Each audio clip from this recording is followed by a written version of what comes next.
कलयुग के 5 ऐसे सत्य जिन्हें भगवान श्री कृष्ण ने पहले ही बता दिया था। महाभारत काल में पांचों पांडवों के मन में कलयुग के बारे में जानने की बड़ी इच्छा थी, इसलिए उन्होंने एक बार भगवान श्री कृष्ण से पूछ ही लिया कि हे वासुदेव, कलयुग में मनुष्य का जीवन कैसा होगा, मनुष्य के विचार कैसे होंगे और मोक्ष की प्राप्ति कैसे होगी। यह सब सुनकर भगवान श्री कृष्ण ने पांचों पांडवों से कहा कि मैं तुम्हें इसका सीधा उत्तर तो नहीं दे सकता, लेकिन तुम पांचों भाई जंगल में जाओ और जो कुछ भी वहां दिखे मुझे आकर विस्तार पूर्वक बताना, मैं तुम्हें उसका कलयुग में प्रभाव बताऊंगा। यह सब सुनकर पांचों पांडव जंगल में गए और उन्होंने वहां जो देखा वह देखकर वे आश्चर्यचकित रह गए। फिर पांचों पांडव श्री कृष्ण को बताया कि उन्होंने वहां क्या देखा। सबसे पहले युधिष्ठिर ने कहा कि हे वासुदेव, मैंने पहली बार 2 सूंड वाला हाथी देखा, ये मेरे लिए बहुत आश्चर्यजनक था। तब श्री कृष्ण कहते हैं कि कल युग में ऐसे लोग राज करेंगे जो दोनों ओर से शोषण करेंगे,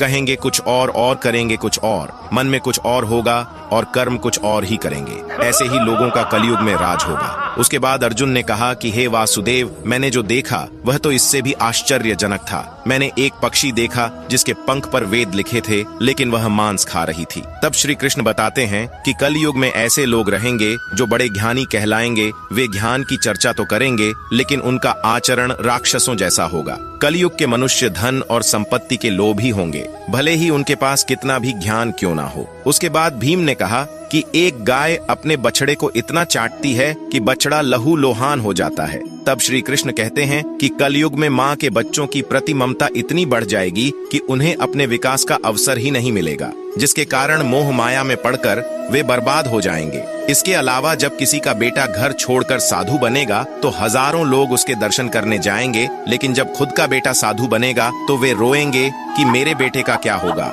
कलयुग में बच्चों के प्रति ममता इतनी बढ़ जाएगी कि उसे मोह माया और परिवार में ही बांध के रखेंगे। उसके बाद सहदेव ने कहा कि मैंने 7 कुएं के बीच में एक सूखा कुआं देखा, लेकिन यह कैसे हो सकता है। इस पर श्री कृष्ण कहते हैं कि कलयुग में मनुष्य फालतू की चीजों में अपना पैसा बर्बाद कर देंगे, लेकिन वह देखेंगे तक नहीं कि पड़ोस में कोई भूखा मर रहा है। इसके अलावा कलयुग में मनुष्य अच्छे अच्छे कपड़े पहनने, खाना खाने और घूमने में अपना सारा पैसा बर्बाद कर देंगे, लेकिन किसी के 2 आंसू पोंछने में उनकी कोई रुचि नहीं होगी। इसके बाद नकुल ने कहा कि एक चट्टान सभी पेड़ पौधे को तोड़ रहा था, लेकिन वह एक छोटे से पौधे पर टकराकर रुक जाता है। इस पर श्री कृष्ण कहते हैं कि कल युग में लोगों का जीवन पतन हो जाएगा। ऐसे में हरि नाम का एक छोटा सा शब्द उस पतन को रोक पाएगा। अर्थात कलयुग में भी जो मनुष्य धन के लोभ को छोड़कर हरि नाम का जाप करेगा उसे कोई कष्ट नहीं होगा और मृत्यु के बाद उसे मेरी चरणों में जगह मिलेगी। दोस्तों, इस वीडियो को शेयर करके कमेंट में जय श्री हरि अवश्य लिखें।